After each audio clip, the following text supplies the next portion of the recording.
ITB के शौर्य सम्मान 2025 के आज के इस कार्यक्रम में आईटीबी के एमडी और माननीय सांसद श्री कार्तिकेय शर्मा जी, आईटीबी के सीईओ श्रीमती ऐश्वर्या पंडित जी,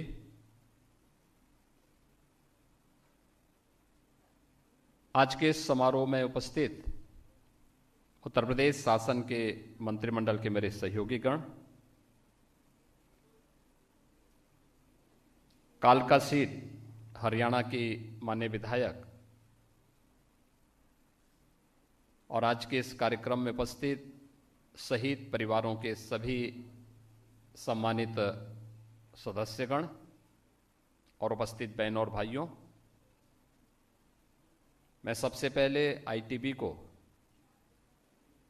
शौर्य सम्मान की इस श्रृंखला को अनवरत जारी रखने के लिए हृदय से धन्यवाद देता हूं।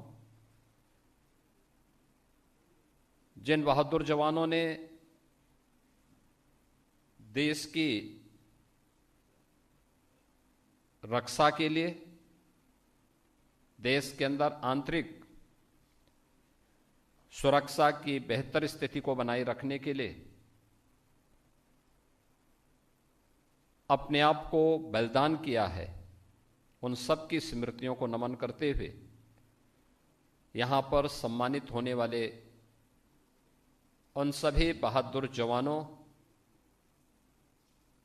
शहीद परिवारों का मैं हृदय से अभिनंदन करता हूं।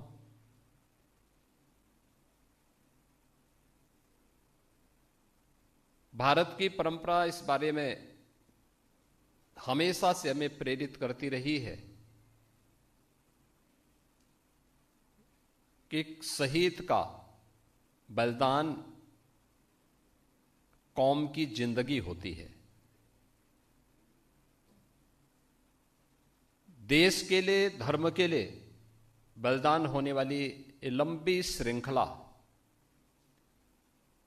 सदैव से समाज को एक नया जीवन देती रही है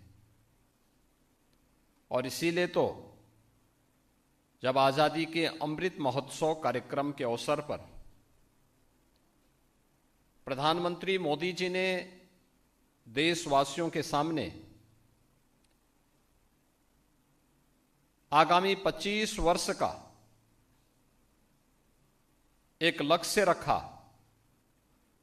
तो उस समय प्रधानमंत्री मोदी जी ने इस बात को कहा कि इसके लिए हर भारतवासी को, अगर भारत को एक विकसित भारत बनाना है, 2047 में जब यह देश अपनी आजादी के शताब्दी महोत्सव मना रहा होगा, कैसा भारत चाहिए? उस विकसित भारत के निर्माण के लिए प्रधानमंत्री मोदी जी ने उस समय जो पंच प्रण की बात की, उस पंच प्रण के जो मुख्य बातें थी उनमें गुलामी के अंशों को सर्वथा समाप्त करना, अपने महापुरुषों पर गौरव की अनुभूति करना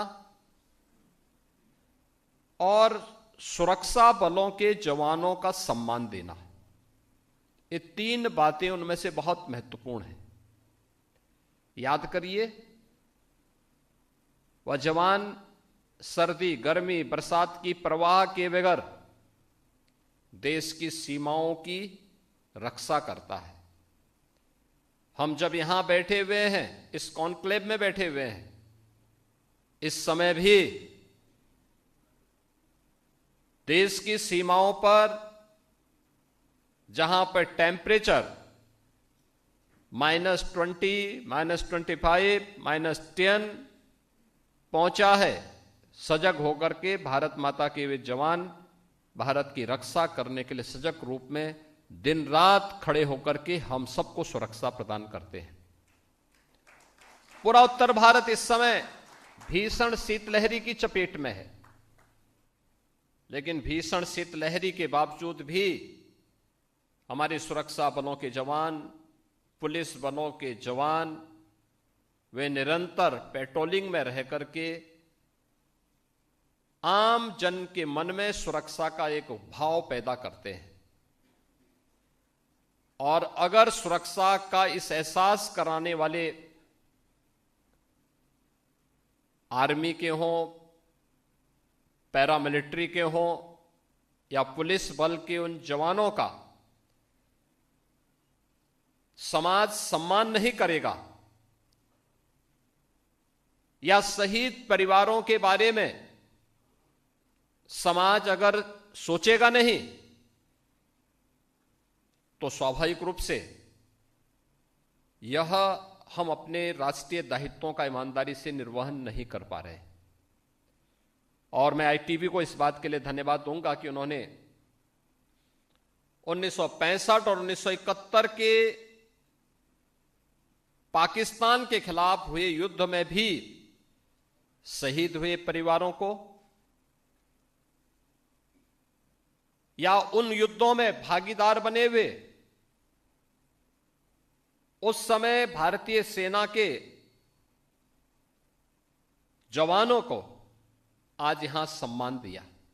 समय समय पर देश के अंदर अलग अलग स्थानों पर हुए विभिन्न प्रकार के ऑपरेशन का भाग रहे या उनको नेतृत्व देने वाले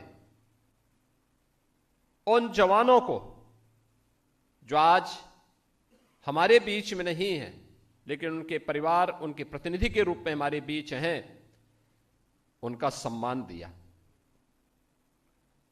जब हम सुरक्षा की बात करते हैं और जब इस सम्मान की बात उसके साथ जोड़ते हैं, दो चीजें बहुत महत्वपूर्ण है। याद रखना, किसी भी सभ्य समाज के लिए सुरक्षा पहली प्राथमिकता होती है, पहली आवश्यकता होती है। उसके बगैर सभ्य समाज की परिकल्पना नहीं की जा सकती। एक समय रहा होगा जब सतयुग रहा होगा, स्वतःस्फूर्त भाव के साथ सब लोग धार्मिक मूल्यों और नैतिक मूल्यों के साथ जुड़े हुए थे, लेकिन समय के अनुरूप वातावरण बदलता गया और फिर व्यवस्था को नियंत्रित करने के लिए उस प्रकार की व्यवस्थाएं भी समय समय पर बनती रही, बिगड़ती रही। और आज हम स्वतंत्र भारत में रह रहे हैं, तो स्वाभाविक रूप से स्वतंत्रता का एहसास हो, लेकिन हमारी स्वतंत्रता दूसरे की स्वतंत्रता में बाधा न बने, इसके लिए इस देश ने जब आजादी का एहसास और आजादी के पूर्व देश की एक संविधान सभा बनी और संविधान सभा ने भारत को एक संविधान दिया। बाबा साहब भीमराव अंबेडकर ने संविधान के शिल्पी के रूप में जो संविधान हमें दिया, इसके अनुसार सुरक्षा की पहली शर्त सुशासन है। और उस सुशासन की स्थापना के लिए जो जवान दिन रात एक करके कार्य करते हैं, लगे रहते हैं, उनको सम्मान देना, ये वास्तव में अपने राष्ट्रीय दायित्वों का निर्वहन करने जैसा है। और आज ये कार्य आईटीबी यहां पे कर रहा है।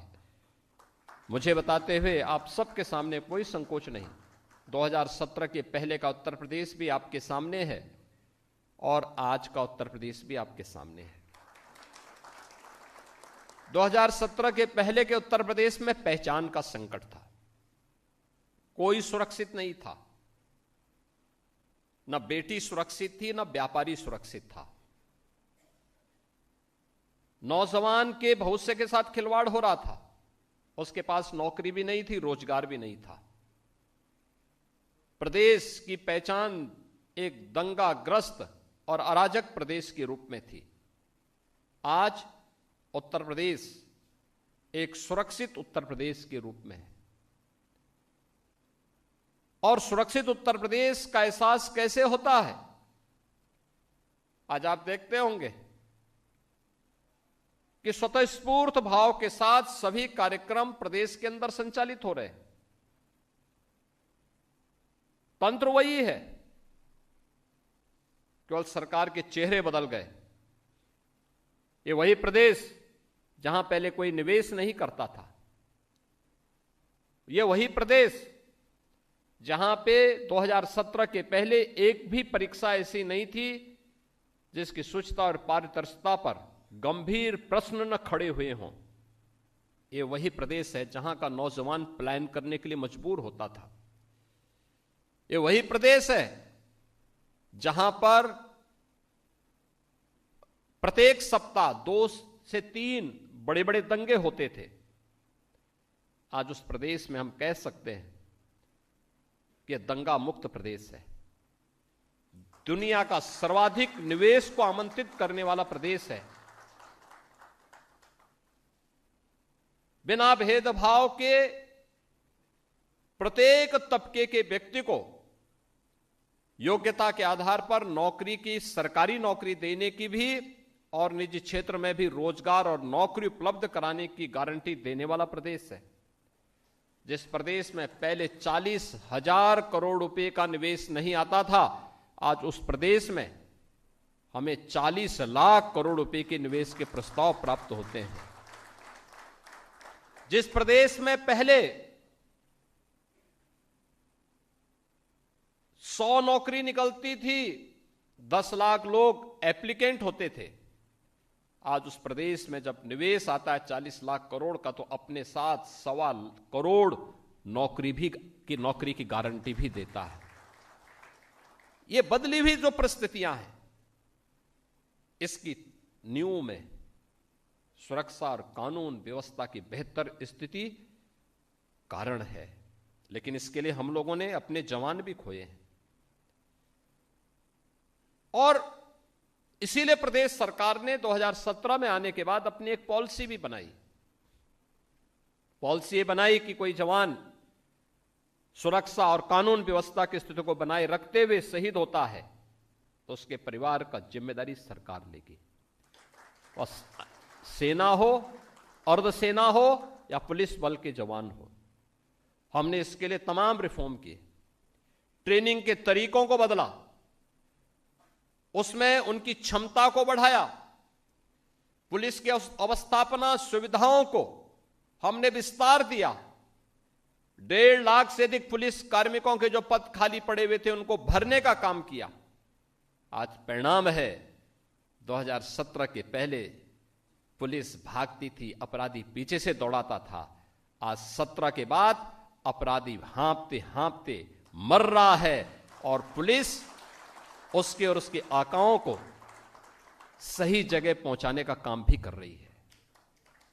ये जो बदला हुआ स्वरूप है, यह नए भारत के नए उत्तर प्रदेश की पहचान को दिखाता है, जहां सुरक्षा भी है, सम्मान भी है, अपनी पहचान भी है और इंफ्रास्ट्रक्चर के बड़े बड़े कार्य भी है। आज उत्तर प्रदेश गंगा एक्सप्रेसवे जब इस वर्ष के अंत में बनकर के तैयार होगा, देश का 55% एक्सप्रेसवे उत्तर प्रदेश के पास होगा। सबसे अधिक रेलवे नेटवर्क वाला प्रदेश उत्तर प्रदेश, सबसे ज्यादा एयरपोर्ट वाला प्रदेश उत्तर प्रदेश, सबसे ज्यादा मेट्रो संचालित करने वाला प्रदेश उत्तर प्रदेश, सबसे ज्यादा नगर निकायों को रखने वाला प्रदेश उत्तर प्रदेश, और भारत की आस्था को भी गौरव के साथ आगे बढ़ाने वाला उत्तर प्रदेश। यह शौर्य सम्मान जब हो रहा है, इस शौर्य सम्मान के ठीक एक सप्ताह के बाद 13 जनवरी से और 26 फरवरी के बीच दुनिया का सबसे बड़ा धार्मिक और आध्यात्मिक समागम प्रयागराज की धरती पे होने जा रहा है। महाकुंभ प्रयागराज 2025। कहते हैं, शास्त्रीय प्रमाण इस बात को कहते हैं कि 144 वर्ष के बाद यह मुहूर्त आया है। प्रयागराज को कुंभ के बहाने कैसी उसकी कायाकल्प हुई है। आज आप जाइए, जो 5 वर्ष 6 वर्ष पहले प्रयागराज गया होगा, जो 7 वर्ष पहले प्रयागराज गया होगा, आज के नए प्रयागराज को पहचान नहीं पाएगा। वो जाएं वहां, देखें थोड़ा कैसे विकास होता है, एक सिटी के डेवलपमेंट की प्लान को कैसे आगे बढ़ाया जा सकता है इन आयोजनों के माध्यम से। आज नए प्रयागराज में आप देख सकते हैं। अकेले इस वर्ष ही महाकुंभ के लिए, आने वाले श्रद्धालुओं की सुविधा के लिए हमने प्रयागराज सिटी को और उसके अगल बगल के जनपदों को भी विकास की धुरी बना करके वहां का एक व्यवस्थित विकास की रूपरेखा तैयार की। परिणाम है 200 से अधिक सड़कों को हम लोगों ने सिंगल लेन से डबल लेन, डबल लेन से 4 लेन, 4 लेन से 6 लेन में बनाने का काम किया है। 14 नए फ्लाईओवर अकेले एक सिटी के अंदर 1 वर्ष के अंदर बनकर के तैयार हुए हैं। रेलवे स्टेशनों का पुनरुद्धार हुआ है। एयरपोर्ट नए सिरे से वहां पर आज प्रयागराज के अंदर देखने को आपको मिलेगा और वहां पर आपको बहुत कुछ देखने को मिलेगा। कुछ नए कॉरिडोर जो पहली बार लोगों को दर्शन करने के लिए मिलेंगे। अक्षय वट कॉरिडोर, सरस्वती देवी का जो मंदिर है उसका कॉरिडोर, बड़े हनुमान जी मंदिर का कॉरिडोर, महर्षि भारद्वाज कॉरिडोर, भगवान राम और निषाद राज गोयल श्रृंगवेरपुर में जहां मिले थे उनका कॉरिडोर, ये सभी कुछ आपको वहां पर आज देखने को प्रयागराज में मिलेंगे।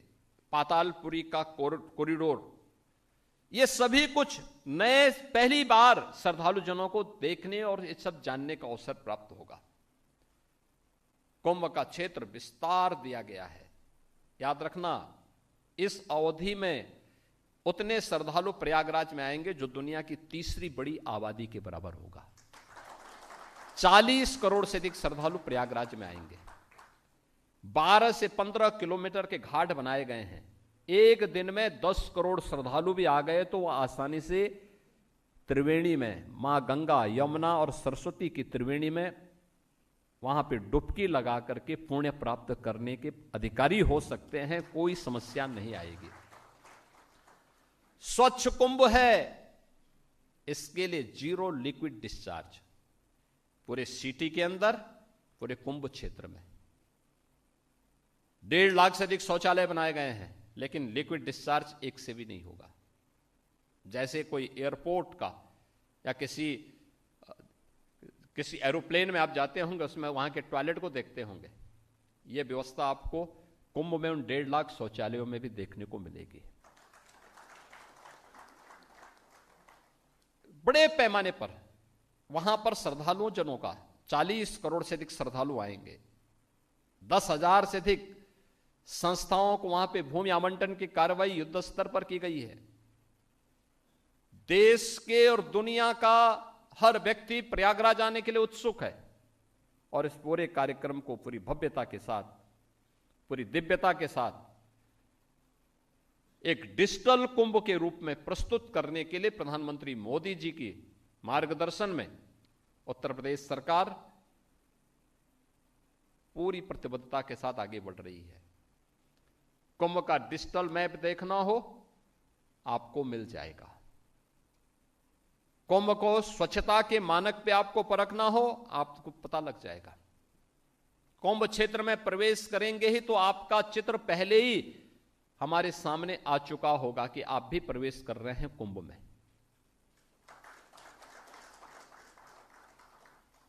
सुरक्षा को डिजिटल फॉर्म में हमने ले लिया है।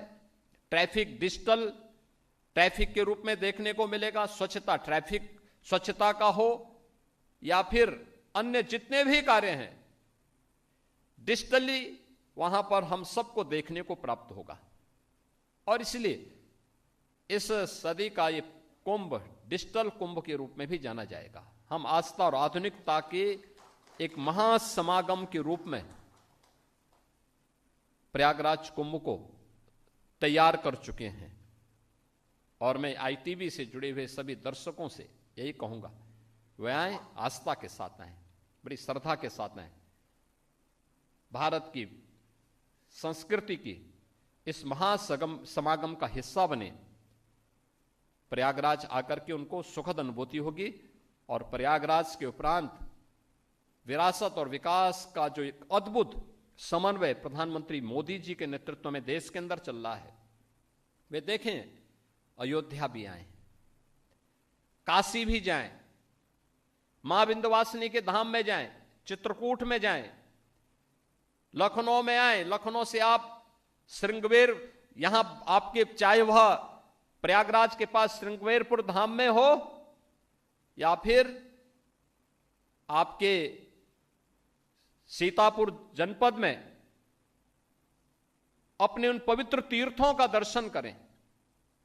आपको अब बहुत कुछ उत्तर प्रदेश में भारत की आध्यात्मिक विरासत के साथ जुड़ने का एक अवसर प्राप्त होगा। आज के इस अवसर पर मैं आईटीबी को एक बार फिर से इस कॉन्क्लेव के लिए हृदय से धन्यवाद देता हूं। उन सभी शहीद जवानों को जिन्होंने भारत माता के लिए अपने आप को बलिदान किया, उनकी स्मृतियों को नमन करता हूं। जिन सदस्यों को आज यहां सम्मानित करने के लिए बुलाया गया है, उन सभी को भी मैं हृदय से अभिनंदन करते हुए, बधाई देते हुए आईटीबी को इस